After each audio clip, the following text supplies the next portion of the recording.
audio jungle.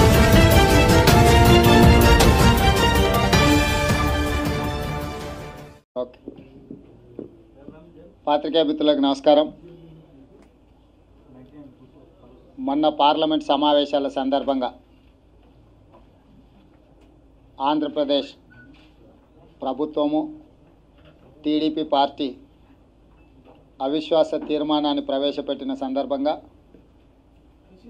కేంద్ర ప్రభుత్వ వైఫల్యాల మీద ప్రధానమంత్రి కేంద్ర మంత్రివర్గం పార్లమెంటు సాక్షిగా ఇచ్చిన హామీలను చేసిన శాసనాలను ఉల్లంఘించడంతో ఆ రాష్ట్రం యొక్క పార్లమెంట్ సభ్యులు కేంద్ర ప్రభుత్వం మీద అవిశ్వాస తీర్మానం ప్రవేశపెట్టడం జరిగింది. 2014 కంటే ముందు ఇటు ఉమ్మడి ఆంధ్రప్రదేశ్ రాష్ట్రంలో కేంద్రంలో అధికారంలో ఉన్న కాంగ్రెస్ పార్టీ ఆనాడు కరీంనగర్ జిల్లాలో తెలంగాణ ప్రజలకు శ్రీమతి సోనియా గాంధీ గారు ఇచ్చిన హామీ మేరకు మాటకు కట్టుబడి ఎన్ని కష్టాలు వచ్చినా నష్టాలు వచ్చినా రాజకీయంగా ఇబ్బందులు వచ్చినా 6 దశాబ్దాల తెలంగాణ ప్రజల యొక్క ఆకాంక్ష నెరవేర్చడానికి తెలంగాణ రాష్ట్రాన్ని ఇవ్వడం జరిగింది. అదే సందర్భంలో రాష్ట్ర విభజన వల్ల ఆంధ్రప్రదేశ్కు రాజధాని లేకపోవడం, ఇతర అంశాలలో వాళ్ళు వ్యక్తపరిచిన ఆందోళనను దృష్టిలో పెట్టుకొని ఆంధ్రప్రదేశ్ రాష్ట్రానికి 5 సంవత్సరాల ప్రత్యేక హోదానివ్వడానికి రాజ్యసభలో చర్చల సందర్భంగా ఆనాటి ప్రభుత్వము శాసనం చేయడం జరిగింది, పార్లమెంటులో ప్రస్తావించడం జరిగింది. అంటే ఆనాడు తెలంగాణ ప్రజల యొక్క ఆకాంక్ష నెరవేర్చడానికి తెలంగాణ ప్రజలకు హైదరాబాదుతో కూడుకున్న తెలంగాణ రాష్ట్రాన్ని ఇస్తూ ఆంధ్రప్రదేశ్ ప్రజల యొక్క ఆందోళనను దృష్టిలో పెట్టుకొని అవసరాలను గుర్తించి ఆంధ్రప్రదేశ్ రాష్ట్రానికి ప్రత్యేక హోదా 5 సంవత్సరాలు ఇవ్వడానికి రాజ్యసభలో నిర్ణయం జరిగింది. అదేవిధంగా పోలవరం ప్రాజెక్టు నిర్మాణానికి అవసరమైన భూసేకరణకు సంబంధించి ఆయా గ్రామాలు కూడా తెలంగాణలో ఉంటే ఇరు రాష్ట్రాల వివాదం ఏర్పడుతుందని చెప్పి ఆ ప్రాజెక్టు యొక్క నిర్మాణానికి అవసరమైన గ్రామాలను ఆంధ్రప్రదేశ్ రాష్ట్రానికి బదలాయించడానికి కూడా ఆనాడు పార్లమెంటులో చర్చించడం జరిగింది, నిర్ణయం తీసుకోవడం జరిగింది. ఈ అంశాలన్నీ ఇక్కడ లోక్సభలో కానీ అక్కడ రాజ్యసభలో చర్చకు వచ్చినప్పుడు లోక్సభలో ఈనాటి తెలంగాణ రాష్ట్రం యొక్క ముఖ్యమంత్రి కల్వకుంట్ల చంద్రశేఖరరావు గారు పార్లమెంటు సభ్యులు, అదేవిధంగా రాజ్యసభలో చర్చకు వచ్చినప్పుడు కె కేశవరావు గారు టీఆర్ఎస్ పార్టీ తరఫున రాజ్యసభలో సభ్యులు. ఇవన్నీ చర్చలు జరిగినప్పుడు టీఆర్ఎస్ పార్టీ అధ్యక్షుడు, టీఆర్ఎస్లో కీలకమైన నాయకుడు కేశవరావు గారు చట్టసభలలో ఉండి ఏ ఒక్క అంశాన్ని కూడా వ్యతిరేకించలేదు. ఆనాడు సంపూర్ణంగా సమర్థించారు కాంగ్రెస్ పార్టీ తీసుకున్న నిర్ణయాన్ని. ఆంధ్రప్రదేశ్ పట్ల కాంగ్రెస్ పార్టీ వైఖరిని ఆనాడు వీళ్ళు చట్టసభలలో సమర్థించారు. ఆనాడు తీసుకున్న నిర్ణయాన్ని మార్చి 2 క్యాబినెట్ సమావేశం సందర్భంగా మార్చి 2, 2014 నాడు మన్మోహన్ సింగ్ గారి నాయకత్వంలో పార్లమెంటులో జరిగిన చర్చలను ఆర్డినెన్స్ ద్వారా ఆంధ్రప్రదేశ్కి 7 మండలాల బదలాయింపుకు సంబంధించి క్యాబినెట్ సమావేశంలో వస్తే మార్చి 2 నాడు మన్మోహన్ సింగ్ గారు క్యాబినెట్ మంత్రివర్గం మొత్తము ఈ సవరణలు ఆర్డినెన్స్ ద్వారా బదలాయింపు కుదరదు, పార్లమెంటులో చట్టం చేసిన తర్వాతనే 7 మండలాలను ఆంధ్రప్రదేశ్కు బదలాయిద్దామని చెప్పి తిరస్కరించిన క్యాబినెట్ నోట్ ఇది. దీని వివరాలను మే 27, 2014 రోజు కేంద్ర ప్రభుత్వానికి క్యాబినెట్ వివరాలను పొందుపరుస్తూ రాసిన వివరాలను ఈరోజు పాత్రికేయ మిత్రులకు విడుదల చేస్తున్నా. అంటే మార్చి 2 కేంద్ర ప్రభుత్వము మంత్రివర్గ సమావేశంలో 7 మండలాలకు సంబంధించిన బదలాయింపు రాబోయే పార్లమెంటు ఆమోదం తర్వాతనే 7 మండలాలను బదలాయించాలని చెప్పి కాంగ్రెస్ పార్టీ అధికారంలో ఉన్నప్పుడు తిరస్కరించడం జరిగింది. రాబోయే పార్లమెంటు సమావేశాలలో బిల్లు ద్వారానే 7 మండలాలను ఆంధ్రప్రదేశ్కు బదలాయించాలని చెప్పి ఆనాడు నిర్ణయం తీసుకోవడం జరిగింది.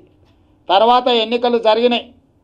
ఆంధ్రప్రదేశ్లో ఉమ్మడి రాష్ట్రాలలో కాంగ్రెస్ పార్టీ అధికారం కోల్పోయింది. కేంద్రంలో కూడా అధికారం కోల్పోయింది. జూన్ 2, 2014 నాడు తెలంగాణలో మెజారిటీ సాధించి చంద్రశేఖరరావు గారు ముఖ్యమంత్రిగా ప్రమాణ స్వీకారం చేసిండ్రు. అదేవిధంగా జరిగిన ఎన్నికలలో 11 మంది పార్లమెంటు సభ్యులు టీఆర్ఎస్ పార్టీకి గెలవడం జరిగింది. అదేవిధంగా కేంద్రంలో కూడా నరేంద్ర మోడీ గారు భారతీయ జనతా పార్టీ అత్యధిక మెజారిటీతోనే అధికారం ఏర్పాటు చేసి నరేంద్ర మోడీ గారు ఈ దేశానికి ప్రధానమంత్రి అయినరు. తెలంగాణ రాష్ట్రానికి కేసీఆర్ ముఖ్యమంత్రి అయిన తర్వాత దేశానికి నరేంద్ర మోడీ ప్రధానమంత్రి అయిన తర్వాతనే కేంద్ర ప్రభుత్వం క్యాబినెట్లో మొట్టమొదటి ఆర్డినెన్స్ తీసుకొచ్చి 7 మండలాలను ఆంధ్రప్రదేశ్కు బదలాయించడం జరిగింది. తెలంగాణలో ఉన్న 7 మండలాలను సంపూర్ణంగా కేసీఆర్ ముఖ్యమంత్రి అయిన తర్వాత నరేంద్ర మోడీ ప్రధానమంత్రి అయిన తర్వాత మొదటి మంత్రివర్గ సమావేశంలో ఆర్డినెన్స్ తీసుకొచ్చి ఆంధ్రప్రదేశ్కు బదలాయిస్తే 4 సంవత్సరాలు కింద మీద మూసుకొని కేసీఆర్ ఇంట్లో కూర్చొని ఇయాల సందర్భం వచ్చిందని చెప్పి కాంగ్రెస్ పార్టీని దోషిగా నిలబెట్టే ప్రయత్నం చేస్తుండు. 7 మండలాలను కేసీఆర్ ముఖ్యమంత్రి అయినాక నరేంద్ర మోడీ ప్రధానమంత్రి అయిన తర్వాత మీరే బదలాయించిండ్రు. దీనికి అధికారిక నివేదికలు కాగితాలే మీకు ఆధారం.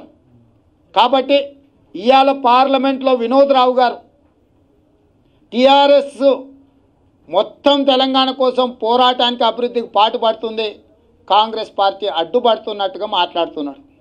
నేను అడుగుతున్న వినోద్ రావు గారిని, నేను తెలంగాణ సమాజానికి చెప్తున్నా, ఇవాళ టీఆర్ఎస్లో అంతర్గతంగా కుమ్ములాట జరుగుతుంది. యజమానులకు పనోళ్లకు మధ్యలో పోరు జరుగుతుంది. TRS party యజమానులలో భాగస్వామిరాలైన Kalvakuntla Kavitha Nizamabad MP గారు గతంలో పార్లమెంటులో ఆంధ్రప్రదేశ్ ఎంపీలు ఆందోళన చేస్తున్న సందర్భంగా పార్లమెంటు వేదికగా ఆంధ్రప్రదేశ్ యొక్క ప్రత్యేక హోదాకు మేము సంపూర్ణంగా మద్దతు ఇస్తున్నాము, ఆంధ్రప్రదేశ్ పార్లమెంటు సభ్యుల యొక్క పోరాటానికి మేము అండగా ఉంటామని చెప్పి టీఆర్ఎస్ యజమానురాలైన నిజామాబాద్ ఎంపీ గారు ఆంధ్రప్రదేశ్ ఎంపీలకు మద్దతు పలకడం జరిగింది. మరి ఈరోజు పనోళ్ళైన హరీష్ రావు, వినోద్ రావు గారు ఆంధ్రప్రదేశ్కు ప్రత్యేక హోదా ఇస్తే తెలంగాణకు నష్టం జరుగుతుంది, ఇందులో కాంగ్రెస్ వైఖరి ఏందని అడుగుతారు. అరే సన్నాసులారా, మీరు పనోళ్ళు, మీ పనోళ్ళు ఎంతటి ఉండాలనో గంతలనే ఉండాలి. ఎక్కువ తక్కువ అయితే మెడలు పట్టి బయటికి దొబ్బడానికి కేసీఆర్ ఒక్క క్షణం కూడా ఆలోచన చేయడు. నిన్న మొన్న డి శ్రీనివాస్ విషయంలో, భూపాల్ రెడ్డి ఎమ్మెల్సీ విషయంలో మనం చూసినాం కదా. పనోళ్ళు స్థాయికి మించి మాట్లాడితే మీ యజమాని ఊరుకోడు. ఇవాళ యజమానులలో భాగస్వామురాలైన కల్వకుంట్ల కవిత గారు ఆంధ్రప్రదేశ్ ప్రత్యేక హోదాకు కట్టుబడి ఉన్నామని చెప్తుంది. పనోళ్ళైన హరీష్ రావు గారు, వినోద్ రావు గారు ప్రత్యేక హోదాను వ్యతిరేకిస్తున్నాము, ప్రత్యేక హోదాకి మేము కట్టుబడి ఉన్నామన్న కాంగ్రెస్ పార్టీ నిర్ణయాన్ని తెలంగాణ కాంగ్రెస్ పార్టీ నాయకులు సమర్థిస్తున్నారా, వ్యతిరేకిస్తున్నారా అని మమ్మల్ని అడుగుతున్నారు. మా అభిప్రాయం పక్కన పెట్టండి, మేము మిమ్మల్ని అడుగుతున్నాం. రాష్ట్రంలో ప్రత్యక్షంగా అధికారంలో మీరున్నారు, కేంద్రంలో పరోక్షంగా మోడీతో కలిసి ఉన్నారు. అంటే రాష్ట్ర కేంద్ర ప్రభుత్వాలలో మీరే ఉన్నారు. ఇవాళ పనోళ్ళ పంచాయతీ కాదు, టీఆర్ఎస్ పార్టీ యజమాని అయిన కేసీఆర్, కేటీఆర్ విస్పష్టంగా చెప్పాలి. ఇవాళ ఆంధ్రప్రదేశ్కి ఇస్తున్న ప్రత్యేక హోదా మీద టీఆర్ఎస్ పార్టీ యజమానులైన కేసీఆర్, కేటీఆర్ తమ వైఖరిని ఆంధ్రప్రదేశ్, తెలంగాణ ప్రజలకు చెప్పాలి.